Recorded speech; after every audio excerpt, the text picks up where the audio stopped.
آپ نے خود کہا کہ میں آنا چاہتا ہوں جہلم. جناب ہم آپ کو ویلکم کرتے ہیں یہاں پہ, آپ تشریف لائیں اور مہربانی کر کے مفتی تقی عثمانی صاحب حافظہ اللہ تعالیٰ سے ٹائم لیں, ان کو ساتھ لے کر آئیں, چونکہ میں ان کی پرسنلی عزت کرتا ہوں, تاکہ ایک معاملہ کلیئر ہو جائے. اور یہ میں شرط نہیں رکھ رہا, اگر بڑا نہیں بھی آتا آپ کے ساتھ, مفتی صاحب تشریف لے آئیں, آپ اکیلے ہی آ جائیں, اپنا کیمرہ مین بھی بے شک لے آئیں آپ, اور آپ لائیو ویڈیو چلانا چاہتے ہیں چلائیں, اصول پہ بات کریں, میں تیار ہوں. تو پھر کہنے لگے میں اگر آپ کی انجینئر کے ساتھ ایک میٹنگ کرا دوں. میں نے کہا موسٹ ویلکم, یہ تو ہماری بچپن کی خواہش ہے. انجینئر صاحب ایسی باتوں کا جواب دیتے ہیں کہ مناظروں سے کچھ نہیں ہوتا. میں کب مناظرہ کر رہا ہوں؟ میں آپ سے وہ جو پروفیشنل مناظر ہوتے ہیں میں وہ ہوں ہی نہیں. میں تو آپ سے محبت سے بیٹھ کے لائیو کیمرے پہ بات کروں گا, اور چلو ڈیبیٹ بھی نہیں. جیسے آپ کی مجلس میں ہر ایک کو سوال پڑھنے کی اجازت ہے, تو مجھے بھی پرمیشن ہونی چاہیے کہ میں بھی سوال پڑھوں. یہ تو مناظرہ ہی نہیں ہوا نا. جیسے وہ سوال پڑھنے والے کہتے ہیں انجینئر صاحب کراچی سے ایک دیوبندی مفتی طارق مسعود نے یہ کہا ہے, آپ کیا کہتے ہیں؟ سوال بھی آپ کا اور جواب بھی آپ کا. تو وہ دیوبندی مفتی خود ہوا میں اڑ کے آئے گا جہاز میں, وہ خود سوال لکھ کے لائے گا کہ کراچی سے میں مفتی طارق مسعود, جس کو آپ دیوبندی کہتے ہیں, میں نے تو اپنے نام کے ساتھ کبھی دیوبندی نہیں لگایا, لیکن آپ کو شوق ہے دیوبندی بریلوی کو پروموٹ کرنے کا ان ناموں کو. وہ آ گیا انجینئر صاحب, وہ آ گیا. آج وہ آپ کے سامنے بیٹھ کے خود پوچھ رہا ہے کہ آپ سے میں نے یہ سوال کیا تھا کہ آپ نے کہا کہ عورتوں اور مردوں کی نماز میں فرق پر کوئی حدیث نہیں ہے. تو ایسے میں نے کہا کہ بہت سے مسائل اور بھی ایسے ہیں جو عورتوں کے ڈیفرنٹ ہیں, مردوں کے ڈیفرنٹ, لیکن اس میں اس ڈیفرنس پہ کوئی دلیل حدیث میں موجود نہیں ہے. اجماع امت کی وجہ سے آپ ان کو مانتے ہیں. جیسے عورت آہستہ لبیک کہے گی, اجماع امت سے ثابت ہے. نبی سے کوئی قول اس بارے میں منقول نہیں ہے. عورت صفا مروہ پہ دوڑے گی نہیں, چلے گی. نبی سے صراحتاً اس بارے میں کوئی حدیث منقول نہیں ہے, اجماع امت سے.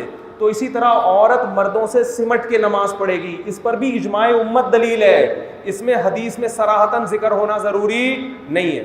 تو میں مفتی طارق مسعود دیوبندی حنفی بنفس نفیس آپ کی خدمت میں اقدس میں یہ عرض کر رہا ہوں کہ اس کا جو جواب آپ نے دیا نا کلپ میں, وہ جواب آپ کا درست نہیں ہے. ویسے میرا دل کر رہا ہے میں ایک بات کروں کہ ٹائم آپ کے پاس قیامت تک کے لیے, آپ کبھی بھی ادھر نہیں آئیں گے, آپ کا کوئی بڑا ادھر نہیں آئے گا. وہ اپنی عوام کے سامنے ان عقیدوں کو کبھی ڈیفینڈ کر ہی نہیں سکتے, کیونکہ انہوں نے عوام کو کوئی اور کہانی کروائی ہوئی ہے. اور اگر یہ اس طرح ہی ہو جائے کہ یہ نہ آئے اور ان چیزوں پہ بات نہ کرے تو میری کرامت مان لیجئے گا, ٹھیک ہے. اور اگر یہ آ جائیں اور ان عقیدوں پہ بات کر لیں تو میں خوشی سے پھولے نہیں سماؤں گا اور اپنی اجتہادی خطا اسے مان لوں گا. مجھے تو یہی چاہیے کہ آئیں, ویڈیو ریکارڈ ہو, لائیو چلے, تو حق کا حق ہونا, باطل کا باطل ہونا سامنے آ جائے انشاءاللہ. میں نے نادر علی سے کہا, ان کا پروگرام تھا انجینئر کے پاس جانے کا. اب 4-5 مہینے اس واقعے کو گزر گئے, اب میں سنا رہا ہوں یہ آپ کو قصہ. تو وہ بہت دفاع کر رہے تھے, بھئی انجینئر نے یہ کہا, آپ نے امام حسین کی شادیاں اتنی ساری کرا دیں. مجھے کہنے لگے آپ نے امام حسن کے بارے میں یہ کہا کہ انہوں نے اتنی ساری شادیاں کی ہیں. میں نے کہا یہ میں نے نہیں کہا, یہ محدثین نے کہا ہے, اور حدیث کا میں ریفرنس بھی دینے کے لیے تیار ہوں. تو اور میں نے کہا ایسی کتاب کا ریفرنس دوں گا جس کو انجینئر نے خود حدیث کی کتاب کہا ہے, اور انجینئر نے یہ بھی کہا ہے کسی حدیث کی کتاب میں ایسا نہیں لکھا. تو میں چیلنج قبول کر کے میں بتاتا ہوں کہ لکھا ہے, ٹھیک ہے نا, اور ریفرنس بھی دوں گا. میں نے کہا مگر وہ یہ سارے چیلنج پی کے بیٹھا ہوا ہے.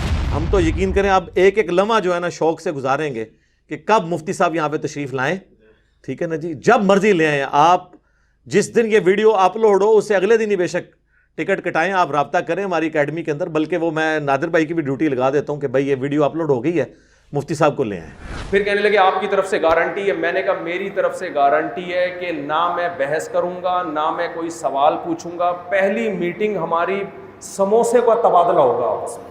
تو یہ میرے الفاظ تھے کہ نادر علی صاحب جتنے سموسے میں نے آپ کو کھلائے ہیں اس سے ڈبل میں کس کو کھلاؤں گا؟ انجینئر صاحب کو کھلاؤں گا. میں نے کہا یہ نفرت ختم ہو, بیٹھ کے آرام سے تمیز سے, بھائی کوئی اشکال ہے تو آرام سے کرو, بیٹھ کے آرام سے بات کرو. یہ کیا تماشا مچایا ہے یار تم نے. تو نادر علی اس کا گواہ ہے. اور انہوں نے کہا سیکیورٹی کا مسئلہ ہے. میں نے کہا ریٹرن ٹکٹ میں دے رہا ہوں جہلم سے کراچی کا جہاز کا, اور کراچی ایئرپورٹ سے میرے اسٹوڈیو تک کی سیکیورٹی بھی کس کے ذمے ہے؟ بولو. میں نے کہا میرے گارڈ اس دوران کس کے گارڈ ہوں گے؟ میں نے کہا پوری ذمہ داری ریکارڈ کرواؤں گا کہ اس دوران انجینئر کو کچھ ہوا تو ذمہ دار کون ہوگا؟ میں ہوں گا. انہوں نے کہا نہیں. میں نے کہا چلو پھر میں چلا جاتا ہوں.